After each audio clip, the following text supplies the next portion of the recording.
Intelligence നമ്മുടെ ചുരിദാറിന്റെ അടുത്ത video ആണ്. ശരി, നമുക്ക് ഫസ്റ്റ് വൺ വരുന്നത് കോട്ടൺ മെറ്റീരിയൽ ആട്ടോ. ഇതിൽ 2 ഷെയ്ഡ്സ് മാത്രമേ ഉള്ളൂ.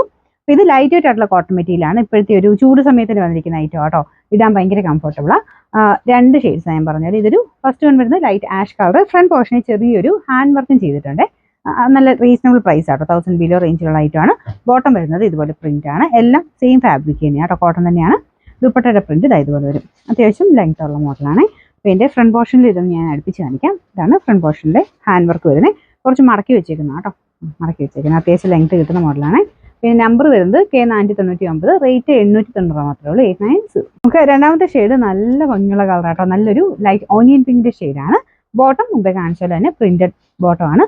ലെങ്ത് ഉണ്ടെന്ന് പറഞ്ഞാൽ ഭയങ്കര ലെങ്ത് അല്ല കേട്ടോ, ഒരു 47 ഒക്കെ എന്തായാലും ലെങ്ത് കിട്ടും. കാരണം ഇതിങ്ങനെ മടക്കി അടിച്ചേക്കുന്നതാണ്. അങ്ങനെ വേറെ വെട്ടിപ്പോയിട്ടിരി വരത്തില്ല. ഏകദേശം ഒരു 47 ഒക്കെ ലെങ്ത് കിട്ടും കേട്ടോ. പിന്നെ ദുപ്പട്ട വരുന്നത് ഈ രീതിയിൽ പ്രിന്റഡ് ആയിട്ട്. ദുപ്പട്ടയ്ക്ക് ഏകദേശം ഒരു 2.30 എബോ ഉണ്ട്. ബോട്ടത്തിന്റെ പ്രിന്റഡ് ആയിട്ട് കേട്ടോ. ഇതിന്റെ കളർ കാണാൻ നല്ല രസമാണ്. എല്ലാവർക്കും ചേരുന്ന ഷെയ്ഡാണ്. മറ്റേത് നല്ല കേട്ടോ, രണ്ടും ഇങ്ങനെ ലൈറ്റ് ആയിട്ട് നല്ല ഷെയ്ഡ്സിലാണ് വന്നേക്കുന്നത്. ഫുൾ ചെറിയൊരു പ്രിന്റ്, എന്നാലും വെറൈറ്റി ആയിട്ട് നല്ല പ്രിന്റാണ് കൊടുത്തേക്കുന്നത്. ഇതിന്റെ ഫ്രണ്ടിലത്തെ വർക്ക് കണ്ടില്ലായിരുന്നു, ഇതുപോലെ ഹാൻഡ് വർക്കാണ്. അതും ഒത്തിരി അങ്ങ് ഭയങ്കര തെളിച്ചുള്ള ആന്റിക് ബീഡ്സ് അല്ല, ലൈറ്റ് ഗോൾഡിന്റെ ബീഡ്സ് ആണ്. പിന്നെ ചെറിയ ഗ്ലാസ് വർക്കും കുഞ്ഞു ഫ്രഞ്ച് നോട്ടിന്റെ ഡിസൈനും ഒക്കെ കൊടുത്തിട്ടുണ്ട്. ഇതിന്റെ നമ്പർ വരുന്നത് K500, റേറ്റ് 890, 890.